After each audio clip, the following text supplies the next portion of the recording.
Mas kebayang gak sih kalau ketika dia menganggap dirinya rendah, berhari-hari bekerja di situ, bertahun-tahun, itu tercantum di identitas lamanya. Kayak gitu. Jadi teman-teman, meskipun kita sedang bekerja sebagai penjaga ST, penjual Roma, no. Kalau bisa akan lebih baik kalau kamu itu lebih sering mentraktir daripada ditraktir. Itu better. Jadi semesta itu mengetahui bahwa kamu orang yang suka berbagi. Jadi uangnya lebih banyak berputar ke arah. Lihat dulu, pondasi kamu sudah benar apa enggak? Di level up energi itu tentang pondasi kita. Apa yang kita percayai? Bagaimana respon kita? Bagaimana journaling kita? Bagaimana afirmasi di dalam hidup kita? Bagaimana dampaknya, energi negatif yang ada dalam, ini loh mas, identitas lama kita mempengaruhi apa yang kita lakukan. Ini adalah dasar dan ini basic mas. Dan buat teman-teman semuanya, basic ini perlu diperbaiki.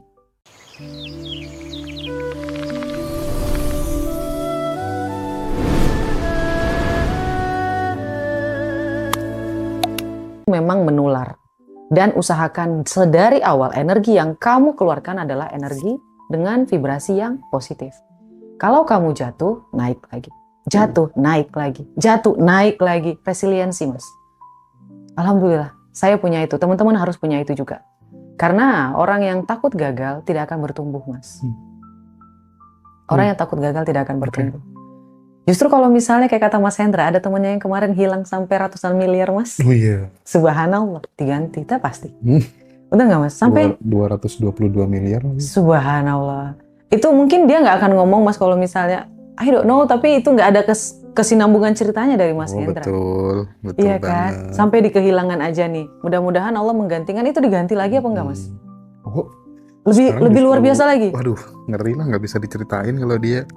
Bayangin ya, kalau kita itu paling berapa sih ngasih tiap bulan ke orang-orang yang membutuhkan gitu. Dia ngasihnya sebulan bisa 1,8 miliar hanya untuk beli kelas, beli buku, sedekah. Demi Allah, billahi aku lihat sendiri, m-bankingnya lihat sendiri. Dan itu adalah cara Tuhan membuat diriku lebih akrab dengan kemakmuran. Ya salah satunya bergaul, bersahabat, kita terkoneksi gitu dengan orang-orang yang memang di atas kita gitu. Subhanallah. Tapi memang aku temen itu nggak banyak ya.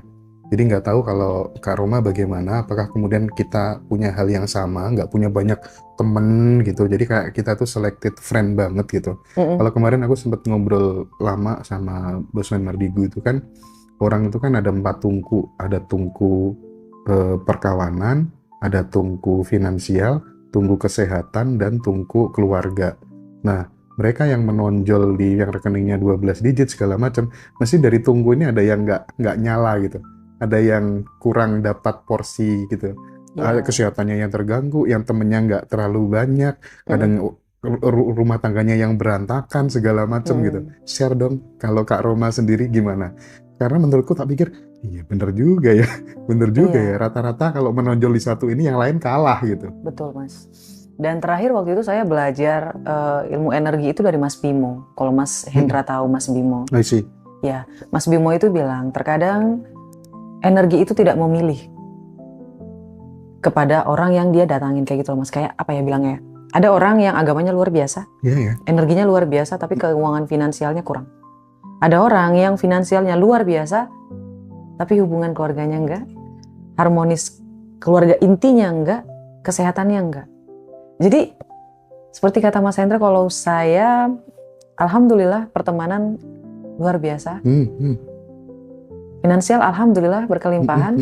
Mungkin yang kurang adalah di bagian keluarga. Karena jujur, ketika kita naik, kita juga harus berusaha mati-matian untuk menaikkan, ya mas tahu ya maksud saya. Iya. Karena pola pikir bertemu guys, ketika nanti kalian naik level, kesepian itu pasti kalian rasakan. Pasti. Tapi sabar, yang terbaik akan datang. Mas, ngomongin soal yang tadi ya, yang berkelimpahan tadi mas, saya belum bahas tentang ego mas. Gimana Kak? Nah, ketika saya naik ojol tuh mas, yang jadi ojol tuh, disitulah ego saya itu diletakin mas. Jadi nggak lagi mikirin aku adalah, enggak lagi. Aku ini bukan siapa-siapa. Tugasku adalah ini, aku kerjakan sebaik mungkin, aku berikan yang terbaik. Kalau Allah berikan aku hadiah, alhamdulillah. Kalau enggak, ya enggak. Di situ saya mulai merasa itu titik terbaiknya, Mas. Jadi buat teman-teman semuanya, ketika kita ingin naik ke atas, memang pertama adalah memberi. Yang kedua adalah kita bukan siapa-siapa, guys. Egonya dibuang. Egonya dibuang. Ego itu kalau kita tidak menempatkan dengan titik yang terbaik, Mas, ego itu akan menghalangi kita untuk menerima masukan dari orang lain. Misal nih, Mas, kayak kemarin, seandainya jika saya tidak menundukkan kepala saya, padahal yang beli itu, misalnya Mas ya, yang mesan itu adalah orang yang ekonominya, saya miskin nih Mas waktu itu di ojol. Yang mesen ini lebih miskin dari saya sebenarnya. Sebenarnya Mas. Tapi saya masih berusaha untuk, halo Ibu, selamat siang. Ini, jadi kayak belajar untuk merunduk. You are nothing. Di situ saya belajar, Mas. Kamu bukan siapa-siapa. Di atas langit masih ada langit. Kalau misalnya kamu belum ada apa-apa, ya kamu belajar sama orang yang ada apa-apanya. Terima, pelajari, evaluasi. Di situ saya belajar. Itu baru ngeh saya ketika Mas ya nyampein itu. Lalu, untuk yang terakhir guys.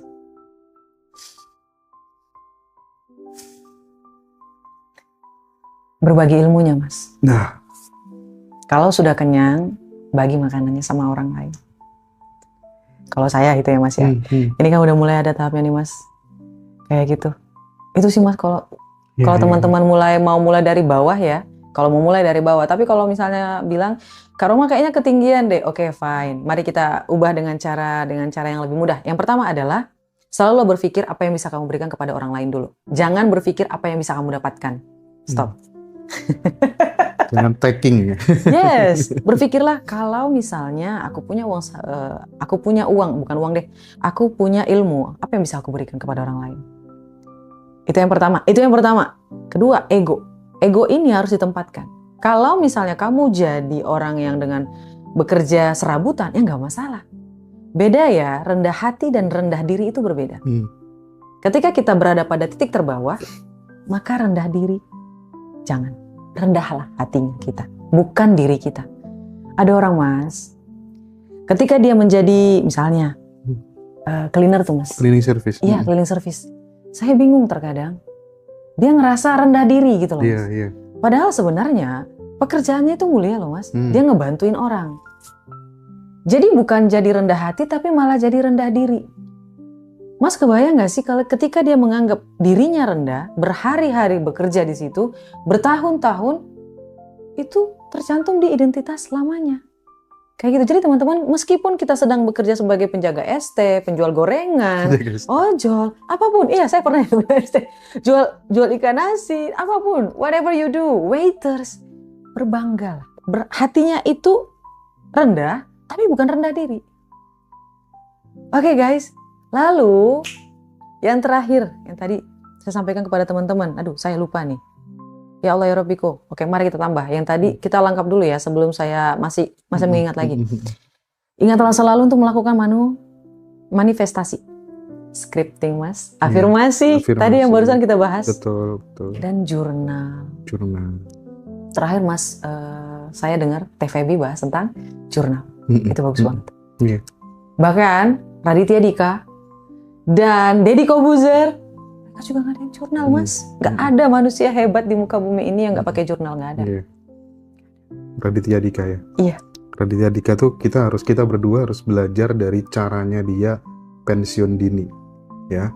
Caranya dia pensiun dini dengan investasi, misalnya dapat return 7% selama setahun, cukup diambil 4%-nya aja buat hidup tiap bulan. Jadi uang kita nggak bisa habisnya. Cari itu tuh, wah, setelah dengar itu aku jadi semangat kerja kan ya.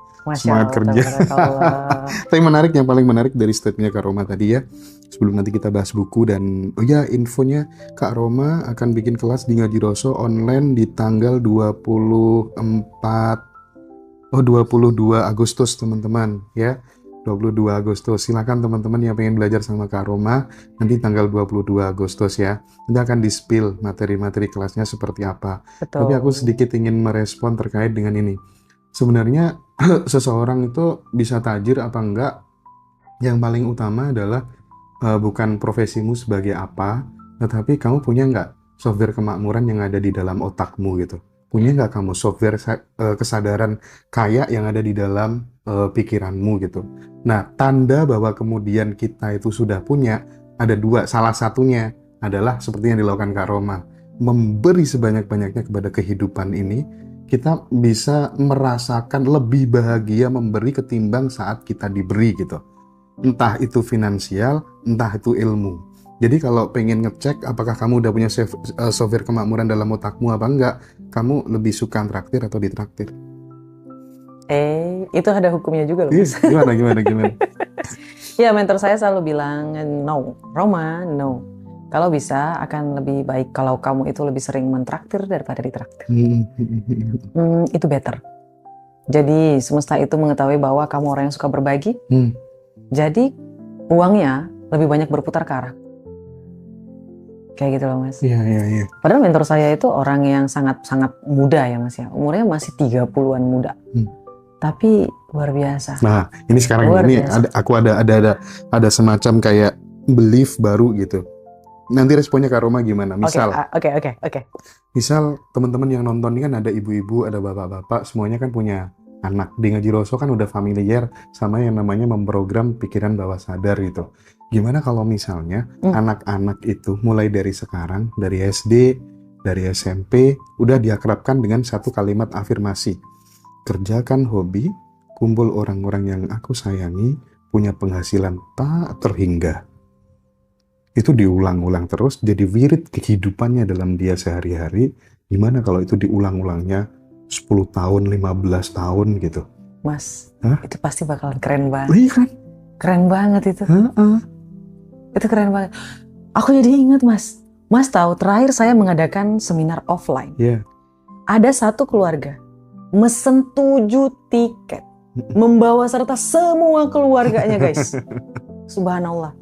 Mudah-mudahan, saya nggak tahu ya Mas ya, kemarin itu correct me if I'm wrong, maaf kalau misalnya saya salah, yang namanya manusia ya Mas ya. Entah 5 atau 7 tiket, dia bawa satu keluarganya. Beliau sampai bilang, Kak Roma, aku mau kemakmuran tidak berhenti di aku.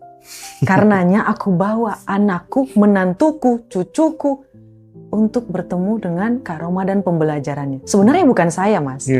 Tapi pembelajarannya, guys, jangan lihat sayanya. Tapi apa yang kita berikan kepada teman-teman semuanya. Dari Ngaji Roso pun, lihat pembelajarannya, guys.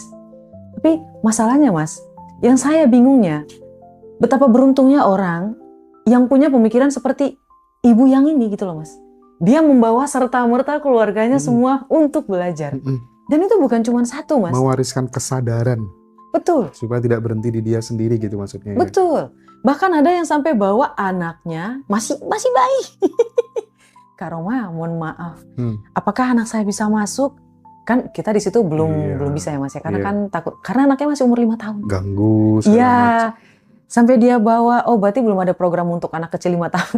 Ya belum ada Bapak, mohon maaf kayak gitu. Dia bawa istrinya, ada yang bawa suaminya.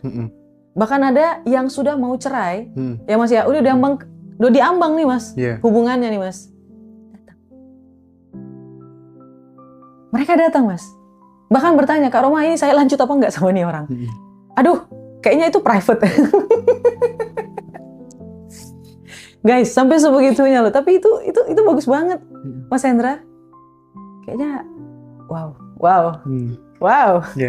Kak Roma, mungkin sebelum kita lanjut obrolannya, spill dong tentang materi kelasnya nanti tanggal 22 sekalian sama buku itu. Karena teman-teman yang beli buku I Am The King tuh di Ngaji Roso udah banyak sekali, udah ratusan orang gitu ya.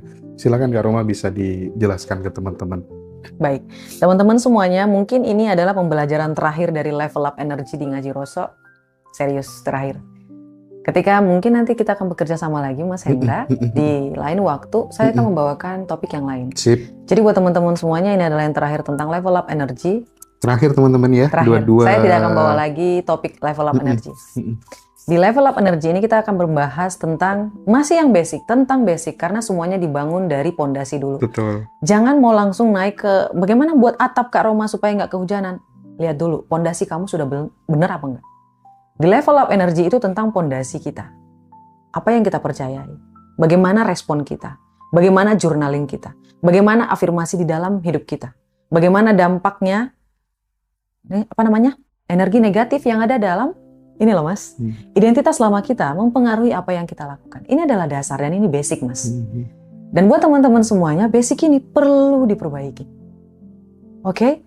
Buat teman-teman yang bertanya, Kak Roma, bagaimana sih caranya melakukan 8 jurnal?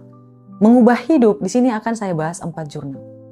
4 jurnal utama yang mengubah hidup saya dari minus ke angka 1. Ingat tuh teman-teman tuh. Ya, dari 0 to 1, kayak gitu. Dan untuk ke angka selanjutnya, harus dari bawah dulu. Tangga itu kan 1, 2, 3, bukan 1 langsung 10, nggak bisa. Kemarin saya berpikir, Mas, ini saya bawa apa ya? Kayaknya terakhir deh, level 8 energi. Karena nggak semua bisa jadi pemimpin, guys. Betul. Jadi disudahi dulu pembelajarannya. Jadi buat yang tidak ikut akan sayang. Itu teman-teman. Kalau teman-teman pengen from zero to hero, ikut tanggal 22 online ya.